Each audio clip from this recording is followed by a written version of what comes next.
10 milyonluq iş nə işdir ki? Gecəylə maşını satırıq, 50 min qoyuruq bu işə. Yarım milyon belindədir. Yeməyə biraz az yedən, partlamaya düşmüsən ki. Nə tər deyirsən eləyətdə problem deyil, yaxşı. Rəhmətliyə gedir də bu. Allah köməyin olsun. Səni cıraram. Boy kaka, mən də elə səni axtarırdım. Maşını başını bırakın, maşın getdi. 50 min borca pul tapırsan elə. 50 min qoyuruq, yarım milyon belindədir dana kaka. İndi biraz tutdu, qara qura işdir. Amma biz plan üzrə gedirik, bildin mi nəsə? Yəni səni tutulmaq ehtimalı zaten yoxdur. Deyək mən başıma bir iş gəlməyəcək ki, qaqa.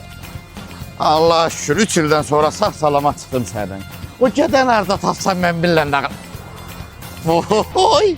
Boy kaka, mən düz 3 ildir bu qapının adı səni gözləyirəm ya.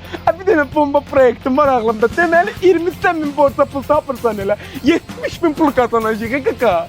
Bana deyən lazım ki, bunun riyazi savadı çatmır ki, əli ilə düzgün rəqəm göstərsin. Buna uyub niyə həyatını körürsən? Sən verin. Acayaqında, nə belə. Canım.